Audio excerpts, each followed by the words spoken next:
I've always dreamed of going to Mount Everest. It's something that's completely out of the ordinary, something that was completely out of reach. Being here is unreal. When I found out about this contest, I couldn't pass up the opportunity to apply.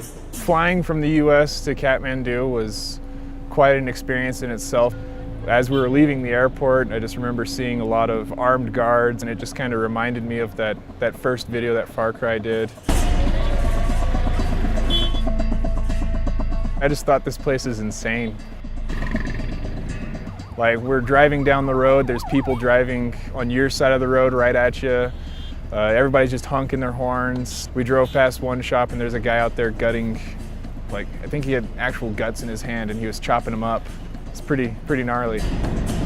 So before crashing from my jet lag, we went and walked through the town. It was really chaotic. There was a lot of people. It was shoulder to shoulder, very narrow streets. It's just a lot was going on.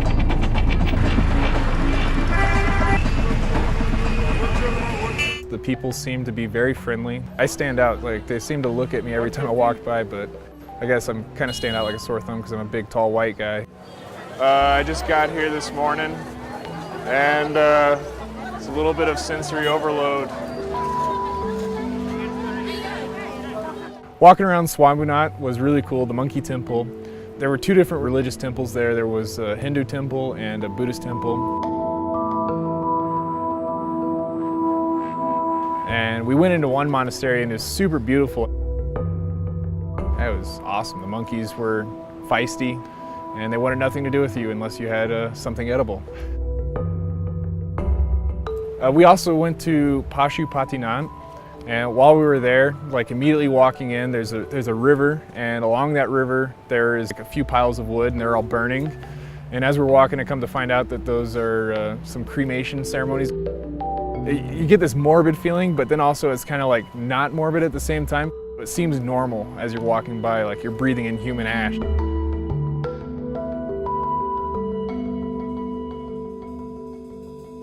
There's also a few sadhus, the holy men there. Some of them even had like human ash on them. And they had their faces painted, long beards, long hair. We hung out with them for a bit, took some photos with them. They were pretty cool. We got up early this morning, about 5 a.m., just to get packed and ready to go to the domestic airport. I knew the plane was small, but I didn't expect it to be this small. And I was like, man, there's no way I'm gonna fit in that thing.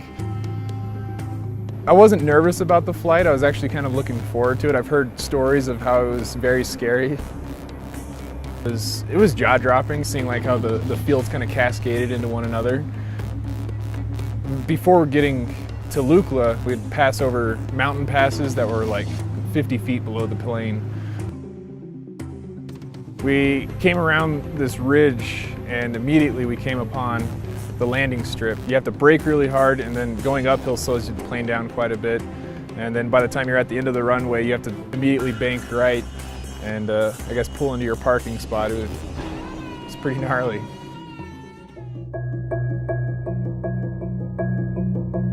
When we first got in, we met the Sherpas, and one of the Sherpas that we met has summited 19 times. It's incredible. They're very, very nice people. Walking from Lukla to Phokting, out here it's very clear, the air is crisp. It's not what I'd expect, because it's never what you see whenever you see pictures of the trek to Mount Everest, and super gorgeous.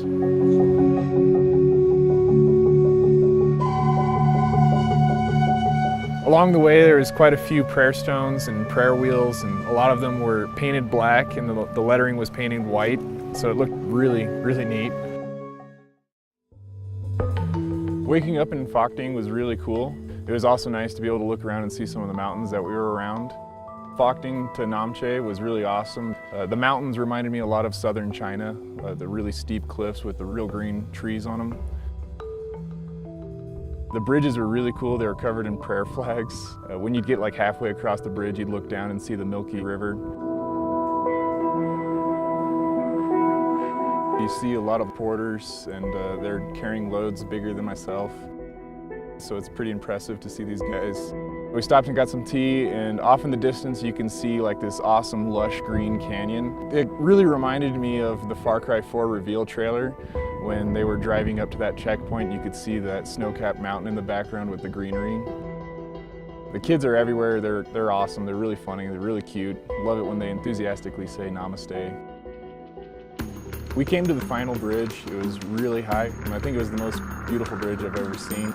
Then after crossing the bridge, we came to the dreaded Namche hill. I'd heard that it was going to be a bit of a doozy. As we were hiking it, I wholeheartedly agree with them on that. It was just like this never-ending staircase. After making it to the top, we rounded this one corner, and you can see this crescent-shaped town. It's great to be here at Namche, which is at 11,000 feet. I can't wait to see what it'll look like as we get higher.